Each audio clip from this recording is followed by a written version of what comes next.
Welcome you all in this class. Today we will discuss about extension teaching methods. इसको विस्तार शिक्षण विधियां भी अपन कहते हैं। तो सबसे पहले अपन जानने की कोशिश करते हैं कि इसका मीनिंग एंड डेफिनेशन, इसका अर्थ और परिभाषा क्या है विस्तार शिक्षण विधियों का।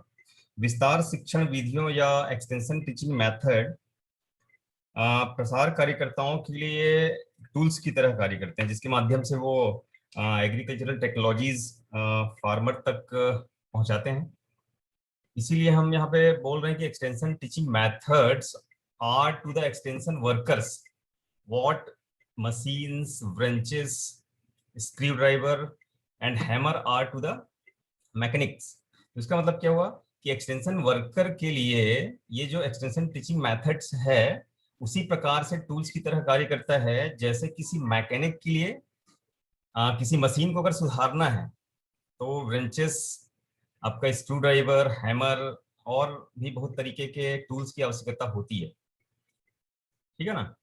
The choice of a channel और method of communication also known as extension teaching method. इसके पहले हम लोग कम्युनिकेशन प्रोसेस के बारे में पढ़े थे, संचार प्रणाली कैसे होती है।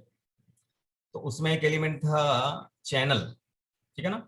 तो चैनल का चॉइस, ठीक है ना, या चैनल को ही हम मतलब चैनल के रूप में जिन भी विधियों का हम उपयोग करते हैं वो आपका एक्सटेंशन टीचिंग मेथड्स है। ठीक है ना। इसी को अपन मेथड ऑफ कम्युनिकेशन भी बोल सकते हैं। Generally depends on the number and location of the target audience and the time available for the communication. और ये जो चैनल का जो चयन होता है या एक्सटेंशन टीचिंग मेथड का जो चयन होता है generally depends on the number, मतलब हमारे ऑडियंस या फार्मर्स कितने नंबर्स पे हैं, उनकी संख्या कितनी है, लोकेशन क्या है, कहाँ पर वो रहते हैं, ठीक है ना, of the target audience and the time available, और कितना समय हमारे पास उपलब्ध है। तो इसके आधार पर इन एक्सटेंशन टीचिंग मेथड्स का चयन किया जाता है। ठीक है। तो एक्सटेंशन टीचिंग मेथड्स में be defined as the devices used to create situations in which new information can pass freely between the extension worker and the rural communities। तो इसको हम हिंदी में कैसे बोल सकते हैं? विस्तार शिक्षण विधियों को उन उपकरणों के रूप में परिभाषित किया जा सकता है जिसका उपयोग उन स्थितियों को बनाने के लिए किया जाता है जिसमें नई जानकारी विस्तार कार्यकर्ता और ग्रामीण समुदायों के बीच स्वतंत्र रूप से प्रसारित हो सके। Also it may be defined as the tools and techniques used to create situation in which communication can take place between the rural people and the extension workers। इसके साथ ही अपन इसको और कैसे बोल सकते हैं दूसरे शब्दों में? विस्तार शिक्षण विधियों को उन उपकरणों और तकनीकों के रूप में परिभाषित किया जा सकता है जिसका उपयोग ऐसी परिस्थितियों को बनाने के लिए किया जाता है जिसमें ग्रामीण लोगों और विस्तार कार्यकर्ताओं के बीच संचार हो सके। ठीक है। According to J Paul Leagans, इन्होंने कैसे डिफाइन किया था एक्सटेंशन टीचिंग मेथड्स को? Extension teaching methods are the devices used to create situations in which communication can take place between an instructor and the learner. Instructor का मतलब यहाँ पर है कम्युनिकेटर, लर्नर मतलब कौन हो गए? फार्मर्स, जहां तक हमको नई टेक्नोलॉजी से रिलेटेड इंफॉर्मेशन पहुंचानी है। तो इसको हिंदी में हम डिफाइन कर सकते हैं कि विस्तार शिक्षण विधियां वे उपकरण हैं जिसका उपयोग ऐसी परिस्थितियों को बनाने के लिए किया जाता है जिसमें प्रशिक्षण और उस शिक्षार्थी के बीच संचार हो सके। प्रशिक्षक और जो शिक्षार्थी है, जो सीखने वाला है, उसके बीच संचार हो सके। तो ये जो मीनिंग और डेफिनेशन के माध्यम से इन शॉर्ट हम कह सकते हैं कि एक्सटेंशन टीचिंग मेथड्स ऐसी सिचुएशंस क्रिएट करने में मदद करती है कि फार्मर्स तक एग्रीकल्चरल टेक्नोलॉजी ट्रांसफर का कार्य सरलता से हो जाए। ठीक है ना। तो ये मीनिंग और डेफिनेशन एक्सटेंशन टीचिंग मेथड्स का। यहाँ पर आप लोग देख रहे हैं steps in extension teaching process. इसके बारे में हम पहले की क्लास में भी पढ़ चुके हैं, तो इसके बारे में बहुत ज्यादा चर्चा हम नहीं करेंगे, लेकिन इसके बारे में कुछ जानने की आवश्यकता ये है कि एक्सटेंशन टीचिंग प्रोसेस, विस्तार शिक्षण प्रक्रिया की जब हम बात करते हैं या किसानों को कोई भी नई प्रैक्टिस के बारे में सिखाने की जब हम बात करते हैं तो किसान इन 6 चरणों से होकर गुजरता है। इसमें सबसे पहले आप लोग देख रहे हैं अटेंशन, आकर्षण या इसको ध्यान आकर्षण भी बोलते हैं, रुचि इंटरेस्ट, ठीक है, फिर डिजायर इच्छा, फिर कन्विक्शन सहमति, देन फिर एक्शन क्रिया, और सबसे लास्ट में सेटिस्फेक्शन। और सेटिस्फाइड जब हो जाता है तो किसान उस चीज को अडॉप्ट कर लेता है, उस नई प्रैक्टिस को वो यूज करने लगता है। तो ये एक्सटेंशन टीचिंग प्रोसेस के स्टेप है। तो ये हर स्टेप में हम एक्सटेंशन टीचिंग मेथड्स जो हैं वो अलग अलग प्रकार की एक्सटेंशन टीचिंग मेथड्स है, जिसको आगे के स्लाइड में आप क्लासिफिकेशन के रूप में देखेंगे। तो वो अलग अलग एक्सटेंशन टीचिंग मेथड्स जो है ये अलग अलग स्टेप्स में उसका उपयोग किया जाता है। जैसे अटेंशन ध्यान आकर्षण किसानों का अगर लाना है हमको किसी पर्टिकुलर टेक्नोलॉजी के बारे में, तो यहाँ पर हम कैंपेन वगैरह का उपयोग कर सकते हैं, पोस्टर्स वगैरह का, रेडियो का उपयोग किया जा सकता है। अगर उनमें जागरूकता रुचि पैदा अगर करनी है, ठीक है ना, तो रुचि पैदा करने के लिए समूह चर्चा, ग्रुप डिस्कशंस वगैरह का उपयोग किया जा सकता है, एक्सपोजर विजिट्स वगैरह का उपयोग किया जा सकता है। तो ये सारी विधियां जो है वो हम आगे क्लासिफिकेशन में पढ़ेंगे और वन बाय वन उसका विस्तार पूर्वक हम चर्चा करेंगे। वैसे यहाँ पर आप लोग देख रहे हैं डिजायर, किसानों में इच्छा कैसे पैदा होती है कोई नई प्रैक्टिस के प्रति, तो उसके लिए डिमॉन्स्ट्रेशंस वगैरह का उपयोग किया जा सकता है, ठीक है ना। कन्विक्शन सहमति लाने के लिए भी ग्रुप डिस्कशंस वगैरह का उपयोग किया जा सकता है, ठीक है ना। फॉर्म एंड होम विजिट एक मेथड होती है जिसका उपयोग किया जा सकता है। वैसे एक्शन के लिए भी व्यक्तिगत संपर्क, ठीक है, वगैरह का उपयोग किया जा सकता है। तो ये अलग अलग जो स्टेप्स हैं इसमें अलग अलग एक्सटेंशन टीचिंग मेथड्स जो है उसका हम उपयोग कर सकते हैं। ये है क्लासिफिकेशन, वर्गीकरण हम एक्सटेंशन टीचिंग मेथड्स का किस प्रकार से कर सकते हैं। तो यहाँ पर 3 प्रकार से हम इसको क्लासिफाई कर सकते हैं। इसको कॉन्टेक्ट मेथड्स भी बोलते हैं, ठीक है ना, या कम्युनिकेशन मेथड्स भी हम इसको बोल सकते हैं। तो ये 3 प्रकार के कॉन्टेक्ट मेथड्स होते हैं या एक्सटेंशन टीचिंग मेथड्स होते हैं। इंडिविजुअल कॉन्टेक्ट, ग्रुप कॉन्टेक्ट और मास कॉन्टेक्ट। तो इंडिविजुअल कॉन्टेक्ट के अंतर्गत farm and home visits, farmers call, personal letter, telephone call, adaptive trial या इसको मिनी किट ट्रायल भी कहते हैं। ग्रुप कॉन्टेक्ट मेथड के अंतर्गत result demonstration, method demonstration, group meeting, small group training, field day या इसको फार्मर्स डे भी हम बोल सकते हैं, स्टडी टूर्स, एक्सपोजर विजिट्स भी इसको हम बोलते हैं। मास कॉन्टेक्ट मेथड्स के अंतर्गत form publications, mass meeting, campaign, exhibition, newspaper, radio, television, poster, ठीक है। तो ये अलग अलग कॉन्टेक्ट मेथड्स के अंतर्गत आने वाली विभिन्न विधियां हैं जिसका हम विस्तार पूर्वक चर्चा करेंगे कि इंडिविजुअल कॉन्टेक्ट मेथड क्या होता है और इसके जो इम्पोर्टेंट जो मेथड्स हैं, ठीक है ना, उसको हम कैसे ऑर्गेनाइज करते हैं, किस प्रकार से वो कंडक्ट की जाती है। वैसे ग्रुप कॉन्टेक्ट मेथड, मास कॉन्टेक्ट मेथड। इसके साथ ही ये जो एक्सटेंशन टीचिंग मेथड का एक और क्लासिफिकेशन है, classification according to their form, किस प्रकार का है वो, उसके आधार पर ये 4 तरीके से इसको क्लासिफाई कर सकते हैं। Written, spoken, visual.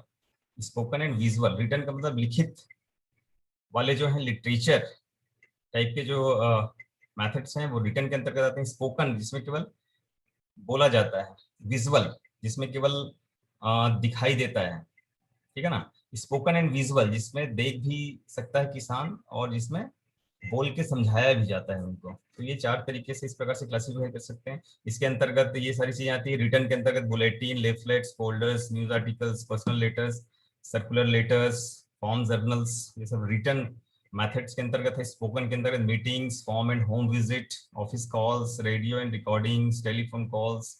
विजुअल्स के अंतर्गत ये सारी चीजें आती है। Chalk boards, picture and photographs, poster, diagram, map and graph, specimen and model, exhibits, charts, slides and film strips, ये सब विजुअल के अंतर्गत आती है जिसमें केवल दिखाई देता है। स्पोकन एंड विजुअल जिसमें दिखाई भी देता है और सुनाई भी देता है। तो फ्लैश कार्ड्स हो गया, drama, puppet show, motion picture और movies, meetings at method and result demonstration, talking doll, video, television. तो इस प्रकार से हम according to their form classify कर सकते हैं एक्सटेंशन टीचिंग मेथड्स को। अब हम विस्तार पूर्वक जो अलग अलग कॉन्टेक्ट मेथड्स हैं उसके बारे में चर्चा करते हैं। तो सबसे पहले हम देखते हैं इंडिविजुअल कॉन्टेक्ट मेथड क्या होता है। इनविजिबल कॉन्टेक्ट मेथड व्यक्तिगत संपर्क प्रणाली, ठीक है ना। In this method extension worker communicates with the people individually. तो इस मेथड के अंतर्गत जो एक्सटेंशन वर्कर है, प्रसार कार्यकर्ता, वो लोगों के साथ इंडिविजुअली कांटेक्ट करता है, एक समय में केवल एक व्यक्ति के साथ वो संपर्क स्थापित करता है, maintaining separate identity of each person. और सारे व्यक्तियों से जब वो अलग अलग मिलता है तो उनके जो आइडेंटिटी, जो उसकी जो पहचान होती है, ठीक है ना, वो उनकी पहचान को वो मेंटेनिंग सेपरेट आइडेंटिटी, मतलब अलग अलग उनकी पहचान को वो जाहिर नहीं करता है सबके सामने। It can be used for contacting only one person at a time and conveying the necessary information to him. It can be used for contacting only one person. इसका उपयोग केवल एक व्यक्ति से मिलने के लिए ही किया जाता है एट ए टाइम, एक समय में केवल एक व्यक्ति के साथ ही वो मिलता है और उसको मैसेज कन्वे करता है। जो भी नेसेसरी इंफॉर्मेशन है, एग्रीकल्चरल टेक्नोलॉजी रिलेटेड जो भी इंफॉर्मेशन है, वो केवल एक किसान के साथ एक समय में मिलके उस इंफॉर्मेशन को कन्वे करता है, ठीक है ना। तो इसके एडवांटेजेस की हम बात कर लें कि इसके लाभ क्या हैं, ठीक है ना। Helps the extension worker in building rapid. तो रैपिड बिल्डिंग में ये मदद करता है एक्सटेंशन वर्कर का। तो रैपिड बिल्डिंग क्या होता है? रैपिड बिल्डिंग का मतलब ये होता है कि विश्वास जगाना अपने प्रति। जो एक्सटेंशन वर्कर है वो किसानों के समक्ष अपने प्रति एक विश्वास, एक आस्था, ठीक है ना। जब तक वो विश्वास या अपनी जान पहचान वो सुदृढ़ करता है, जब तक ये नहीं करेगा तो उसके द्वारा जो भी इंफॉर्मेशन किसानों को दिया जाएगा वो इजिली उसको अडॉप्ट नहीं करेंगे। तो सबसे पहले रैपिड बिल्डिंग करना बहुत जरूरी होता है। तो ये इंडिविजुअल कॉन्टेक्ट मेथड इस चीज के लिए हेल्प करता है। Facilitate gaining first hand knowledge of farm and home. ये किस चीज में मदद करता है? First hand knowledge of farm and home. कृषकों का जो क्षेत्र है और कृषकों के घर की क्या स्थिति है उसके बारे में फर्स्ट हैंड नॉलेज प्राप्त करने के लिए भी जो हमारे एक्सटेंशन वर्कर्स है उसकी मदद करता है। It helps in selecting administrators and local leader, ठीक है ना।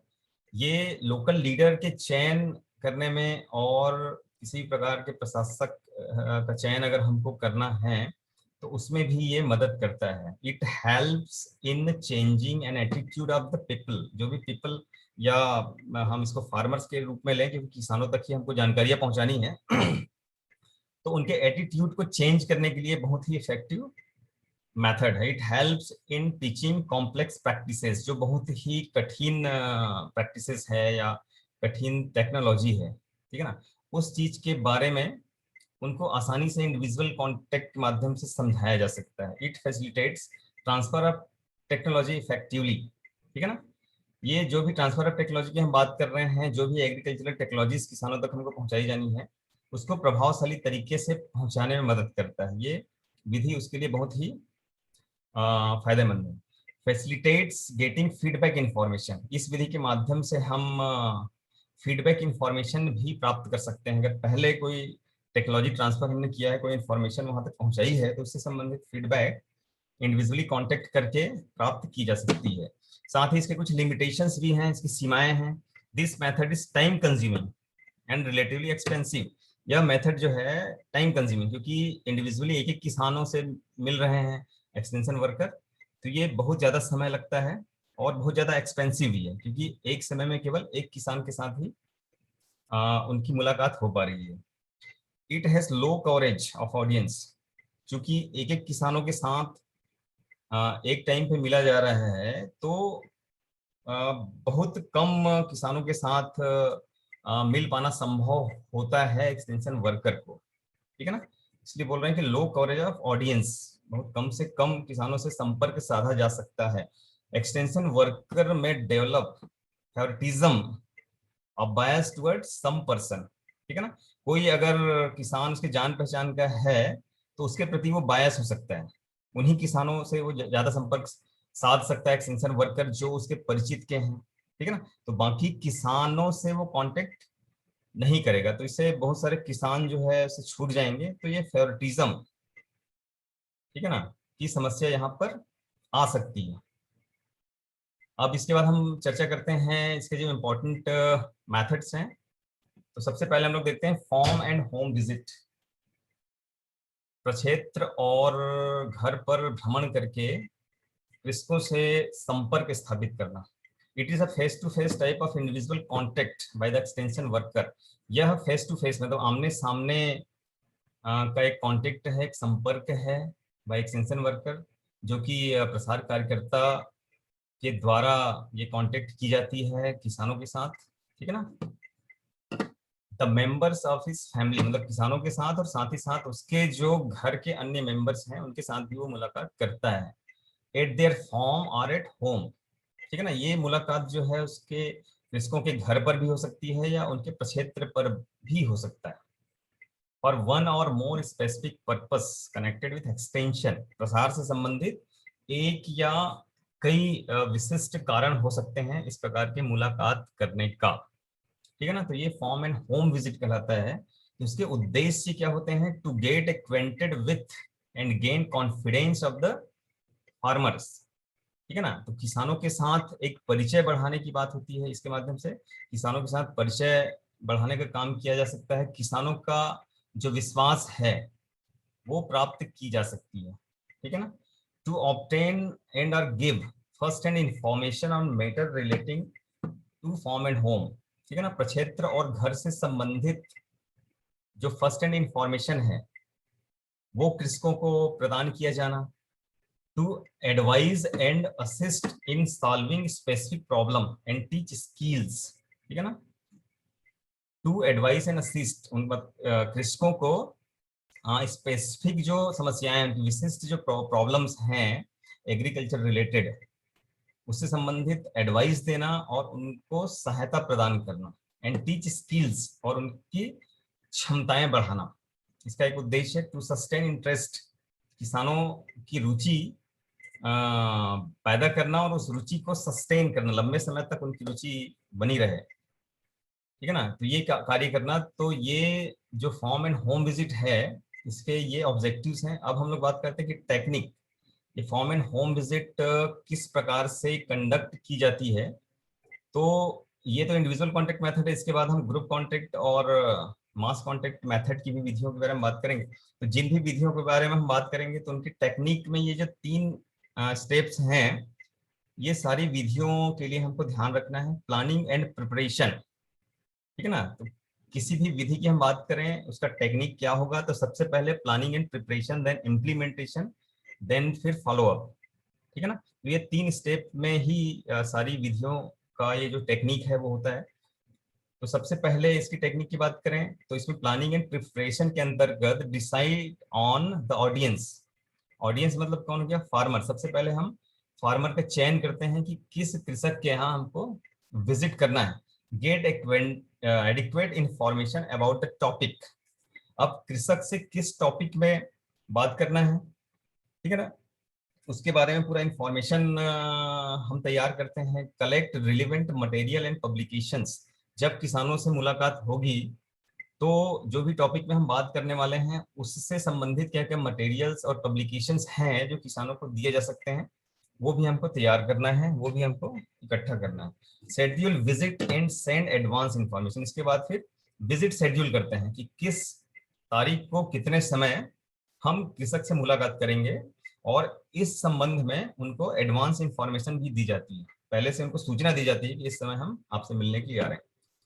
देन फिर बात करें हम इम्प्लीमेंटेशन की, तो विजिट ऑन शेड्यूल डेट, तो जो भी हम प्लानिंग किए थे उस प्लानिंग के तहत हमको उस शेड्यूल डेट पर विजिट करना है। Create interest of the farmer, ठीक है ना, फार्मर की जो रुचि है वो फार्मर में पैदा करनी है नई टेक्नोलॉजी के प्रति।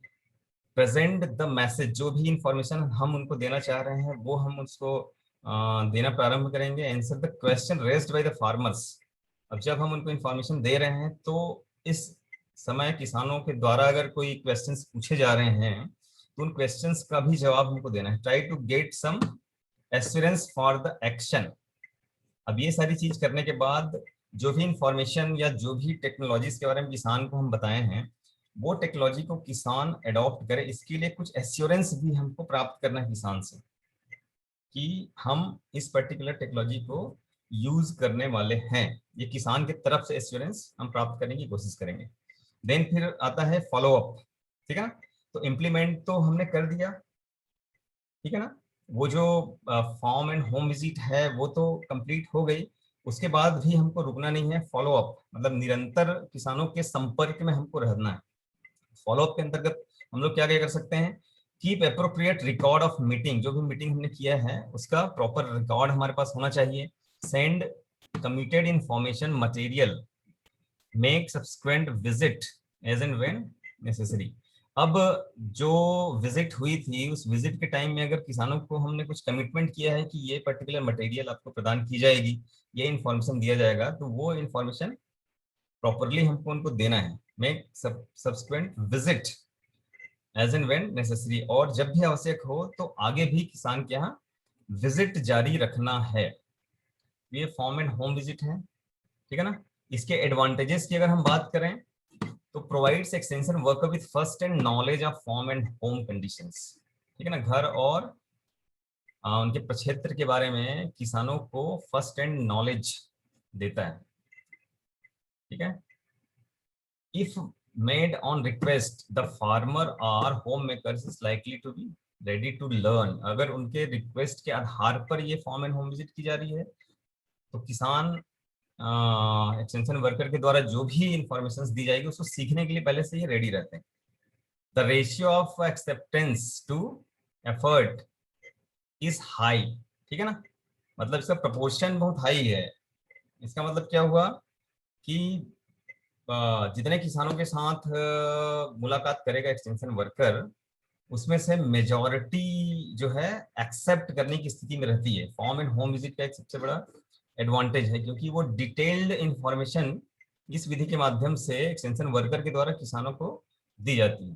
बुइल्ड्स confidence between extension worker and the farmer, किसान और जो एक्सटेंशन वर्कर है उनके बीच में एक विश्वास पैदा होती है। Contributes to selection of better local leaders, demonstrators and cooperators, इस विधि के माध्यम से लोकल लीडर्स, अच्छे लोकल लीडर्स का चयन भी आसानी से की जा सकती है। डेवलप्स गुड पब्लिक रिलेशंस, लोगों के बीच जो संबंध है वो विकसित होती है विधि के माध्यम से। Useful in contacting those who do not participate in extension activities, ऐसे किसानों के साथ भी इस विधि के माध्यम से मुलाकात की जा सकती है जो और दूसरे एक्सटेंशन एक्टिविटीज में पार्टिसिपेट नहीं करते। तो ये इसके एडवांटेजेस हैं। अब हम बात करते हैं लिमिटेशंस, इसकी क्या है, सीमाएं क्या है। Requires relatively large amount of extension workers time, ठीक है ना।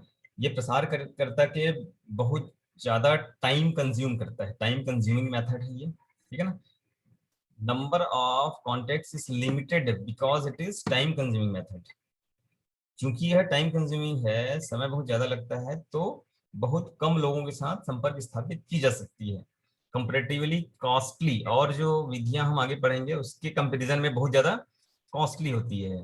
टाइम ऑफ विजिट में not be always opportune from the standpoint of farmers, कई बार जो विजिट है वो किसानों की उपलब्धता या किसान जिस टाइम को परमिट कर रहे हैं उस समय एक्सटेंशन वर्कर हो सकता है कि अवेलेबल ना हो। एक्सटेंशन वर्कर जिस समय वहां पर जा रहा हो उस समय फार्मर्स अवेलेबल ना हो, ये समस्याएं पैदा हो सकती है, ठीक है। इसके बाद फिर ये नेक्स्ट मेथड है farmers call. It is a call made by a learner or a group on the extension worker at his office for obtaining information or other help needed for making acquaintance with him, ठीक है ना। तो ये जो call है वो farmers के द्वारा की जाती है और इस विधि में कॉल करके किसान के द्वारा जो एक्सटेंशन वर्कर का जो ऑफिस है वहां पर विजिट किया जाता है। तो सरल शब्दों में इसको हम कैसे समझ सकते हैं कि किसान एक्सटेंशन वर्कर का जो ऑफिस है वहां पर विजिट करता है, और वो विजिट क्यों करता है, ताकि उसको जो भी नीडेड इंफॉर्मेशन है वो प्राप्त हो सके और making acquaintance with him, extension worker के साथ अपना जान पहचान वो बढ़ा सके, ठीक है ना। इसलिए जो ऑफिस है एक्सटेंशन वर्कर का, उसके ऑफिस में जाकर किसान जो है विजिट करता है। इसके ऑब्जेक्टिव्स क्या है? To get quick solution of problem relating to farm and home, ठीक है ना। तो इसके माध्यम से क्या हो सकता है, इसका उद्देश्य क्या है? पहला उद्देश्य प्रक्षेत्र और घर से संबंधित जो भी समस्याएं हैं उसका क्विक सॉल्यूशन प्राप्त करना, to ensure timely supply of input and services, ठीक है ना। समय पर जो भी इनपुट और सर्विसेज हैं उसकी सप्लाई को सुनिश्चित करना, ठीक है ना। To act as a reminder to the extension worker, ये किसानों के द्वारा एक्सटेंशन वर्कर्स को रिमाइंड करने का भी कार्य करता है, या एक उद्देश्य होता है कि उनको रिमाइंड करना, अगर कोई एक्टिविटीज उनके द्वारा ऑर्गेनाइज की जानी है उससे संबंधित उनको रिमाइंड करना एक्सटेंशन वर्कर्स को। तो इसकी टेक्निक्स की हम बात करेंगे तो planning and preparation. Planning and preparation के अंतर्गत इसमें हम क्या करते हैं, keep the office neat and attractive. चूंकि किसानों का भ्रमण ऑफिस में होना है एक्सटेंशन वर्कर के, इसलिए एक्सटेंशन वर्कर के द्वारा ऑफिस को नीट एंड अट्रैक्टिव रखना चाहिए, ठीक है ना। रिमेन प्रेजेंट इन ऑफिस, जिस समय किसान आ रहा है उस समय एक्सटेंशन वर्कर की उपस्थिति वहां पर होनी चाहिए। Make alternative arrangement to provide information, ठीक है ना। कुछ अल्टरनेटिव अरेंजमेंट भी करके रखना चाहिए उनको इंफॉर्मेशन प्रोवाइड करने के लिए। ऑर्गेनाइज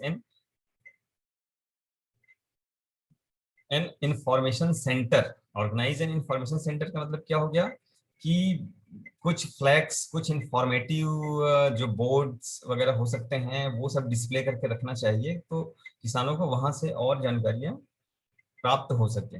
इम्प्लीमेंटेशन की अगर हम बात करें तो allow the visitor to talk first, ठीक है ना। तो जो भी फार्मर विजिट करने के लिए आया है, एक्सटेंशन वर्कर से मिलने के लिए आया है और पहले से ही फिक्स्ड है वो मुलाकात, तो सबसे पहले विजिटर जो है उसको अलाउ करना चाहिए मिलने की। डिस्कस अबाउट द प्रॉब्लम, क्या किसान की समस्या है उसके बारे में प्रॉपरली डिस्कस करे extension worker. Let the visitor leave the office satisfied. और कोशिश एक्सटेंशन वर्कर की यही होनी चाहिए कि उसका विजिट, किसान का जो विजिट है एक्सटेंशन वर्कर के ऑफिस में, वो उसको सेटिस्फाइड करता हो, मतलब जो भी समस्या वो लेके आया था उसका समाधान उसको मिल सके, ये कोशिश होनी चाहिए। Follow up, make a note of the call, ठीक है ना। जो भी विजिट हुई है उस विजिट का प्रॉपर नोट रखना चाहिए। Required refer the problem to research for solution, ठीक है ना। कुछ समस्याएं ऐसे हो सकती है जिसको extension worker eight a time solve नहीं कर पा रहा है, ठीक है ना, उसमें कुछ अनुसंधान की आवश्यकता है, तो उसको रिसर्च स्टेशन में भेजे जाने चाहिए सॉल्यूशंस के लिए। Supply further material and information if committed, अगर कुछ मटेरियल्स और कुछ इंफॉर्मेशंस दिए जाने हेतु कमिट किया गया किसानों को, तो वो उनको प्रॉपरली दिया जाना चाहिए। इसकी कुछ सीमाएं हैं। Being away from the situation it may be difficult for the extension worker to understand the problem. चूंकि किसान एक्सटेंशन वर्कर के ऑफिस में भ्रमण करता है, ऑफिस में आके मिलता है और फॉर्म कंडीशन से वो दूर है, तो उनकी समस्याओं को समझने में कुछ दिक्कतों का सामना करना पड़ सकता है। एक्सटेंशन वर्कर में not be available all time. Extension worker जो ऑफिस में हर टाइम अवेलेबल नहीं हो सकता, क्योंकि उनका जो वर्क होता है वो फील्ड वाला वर्क होता है, तो ये most of the time field में होते हैं। इसके बाद हम लोग बात करते हैं personal letter. This another type of individual contact method. Personal letter, it is personal and individual letter written by the extension worker to learners in connection with extension work। तो ये पर्सनल और इंडिविजुअल लेटर होता है जो कि extension worker के द्वारा learner या फार्मर को लिखा जाता है। किस संबंध में लिखा जाता है? एक्सटेंशन वर्क, विस्तार कार्य के संबंध में उनको लिखा जाता है। तो ये पर्सनल लेटर होता है। इसके ऑब्जेक्टिव्स क्या है? To answer the queries relating to problem of farm and home, ठीक है ना। क्षेत्र और घर से संबंधित कोई समस्या है, कोई क्वेरीज है, तो उसका आंसर प्रदान करना है। इसका पहला उद्देश्य to send information on important extension activities, ठीक है ना। कोई महत्वपूर्ण विस्तार कार्य है, उससे संबंधित इंफॉर्मेशन भेजना, इसका दूसरा उद्देश्य है। इसके टेक्निक की हम बात करें तो send the letter in time, सही समय पर वो लेटर को भेजना चाहिए, ठीक है ना। The content should be clear, जो भी उस लेटर में लिखा जा रहा है वो क्लियर होना चाहिए, कंप्लीट होना चाहिए, आधा अधूरा नहीं होना चाहिए। To the point and applicable to farmers own situation, to the point होना चाहिए, फालतू चीजें उसमें नहीं लिखी होनी चाहिए। And applicable to farmers own situation, farmers के जो ओन सिचुएशन है उसके लिए एप्लीकेबल, उपयोगी होना चाहिए। यूज सिंपल लैंग्वेज, सरल भाषा का उपयोग किया जाना चाहिए जिसको किसान आसानी से समझ पाए। तो ये पर्सनल लेटर है। इसके बाद हम लोग चर्चा करते हैं एडेप्टिव और मिनी कीट ट्रायल, ठीक है ना। It is a method of determining the suitability of new practice in farmers situation. यह एक विधि है जिसके माध्यम से नई प्रैक्टिस की सुटेबिलिटी, फार्मर्स फील्ड पे है कि नहीं, इस चीज का आकलन इस विधि के माध्यम से किया जाता है। This is the first stage a new and improved practice passed through before it is recommended for large scale adoption, ठीक है ना। तो ये एडॉप्टिव और मिनी की ट्रायल जो है ये फर्स्ट स्टेज होता है किसी भी इम्प्रूव्ड प्रैक्टिस को जांचने का, ठीक है ना। और ये जांच किसके पहले की जाती है, इसको लार्ज स्केल एडॉप्शन, मतलब कि बहुत बड़े क्षेत्र में फैलाने के पहले इसको छोटे से क्षेत्र में इसकी जांच की जाती है, ठीक है ना। बहुत छोटे से एरिया में इसकी जांच की जाती है, इसी को एडेप्टिव या मिनी की ट्रायल बोला जाता है। और ये ट्रायल कहाँ पे लगाए जाते हैं, ये कृषकों के प्रक्षेत्र पर लगाए जाते हैं और फील्ड कंडीशन में इसकी जांच की जाती है, इसकी सुटेबिलिटी कितनी है, सुटेबल है कि नहीं है, ठीक है ना, इसकी फिजिबल है कि नहीं है, इकोनॉमिकली वायबल है कि नहीं है, ये सारी चीजें जांच की जाती है। जब जांच में सफल हो जाता है तो ज्यादा से ज्यादा किसानों तक इसको फैलाने की बात की जाती है। इसके ऑब्जेक्टिव्स की अगर हम बात करें तो क्या है objectives, to test new and promising practice under the resources constants and abilities of the farmers, ठीक है ना। जो भी रिसोर्सेस लोकल लेवल पर अवेलेबल हैं, जो भी समस्याएं हैं किसानों की, जो भी एबिलिटीज हैं, जो भी क्षमताएं हैं, उसके आधार पर जो प्रॉमिसिंग प्रैक्टिस है, जो नई प्रैक्टिस है, उसको टेस्ट करना। ये इसका पहला उद्देश्य है, to find out the benefits of new practice in comparison to the existing one, ठीक है ना। एग्जिस्टिंग वन का मतलब क्या हुआ कि जो भी टेक्नोलॉजीज किसान ऑलरेडी यूज कर रहे हैं उस टेक्नोलॉजी के साथ ये जो नई प्रैक्टिस है उसको कंपेयर करना, ये कितना बेनिफिशियल है। ये इसका दूसरा उद्देश्य है, to build up confidence of the extension agents, research worker and farmers, ठीक है ना। कृषकों के मध्य रिसर्च वर्कर्स जो हैं, हमारे अनुसंधान कार्यकर्ता, एक्सटेंशन एजेंट्स, एक्सटेंशन वर्कर्स जो हैं, उनके बीच कॉन्फिडेंस, एक विश्वास पैदा करना। छोटे से क्षेत्र में अगर ये सफल साबित होता है तो उनमें एक विश्वास आएगा कि इसको ज्यादा से ज्यादा क्षेत्र में फैलाया जाना चाहिए, ये फायदेमंद टेक्नोलॉजी है। तो ये तीन इसके ऑब्जेक्टिव्स हैं। इसके टेक्निक्स की हम बात करें तो प्लानिंग एंड प्रिपरेशन, ठीक है। तो प्लानिंग एंड प्रिपरेशन के अंतर्गत क्या है, select new and promising practice, इसके अंतर्गत नया और प्रॉमिसिंग जो प्रैक्टिस है उसका चयन सबसे पहले किया जाना चाहिए। Select small number of innovative farmers for conducting the trial, ठीक है ना। एक किसानों का छोटा समूह का चयन किया जाना चाहिए जहां पर ट्रायल कंडक्ट की जा सकती है। इम्प्लीमेंटेशन के अंदर क्या है, explain the objective to the farmers, सबसे पहले हमारा उद्देश्य क्या है उसको एक्सप्लेन करना चाहिए। Supply the critical input in time, जो भी क्रिटिकल इनपुट की आवश्यकता है, जो भी टेक्नोलॉजी किसानों को हम दे रहे हैं, ठीक है ना, और उसमें जो भी फर्टिलाइजर्स या जो भी इनपुट्स डाले जाने हैं, ठीक है ना, उसकी सप्लाई टाइम पर की जानी चाहिए। सुपरवाइज ऑल स्टेप्स, जो भी स्टेप्स हो सकते हैं इस टेक्नोलॉजी के उसको सुपरवाइज करना। Assist the farmer to maintain accurate record, ठीक है ना। फॉलोअप के अंदर क्या है, get the reaction of the farmers, discuss the result with research and farmers, take decision to recommend the practice और नॉट। तो फॉलोअप के अंतर्गत हम किसानों का रिएक्शन प्राप्त कर सकते हैं, रिजल्ट के बारे में उनसे चर्चाएं की जा सकती है, ठीक है ना। इसके लिमिटेशंस की अगर हम बात करें तो बीइंग स्कैटर्ड, क्योंकि ये बहुत फैला हुआ होता है, द ट्रायल में suffer from lack of adequate supervision of the extension worker, ठीक है ना। satisfactory result depends on the clarity of objective and useful selection of the practice and the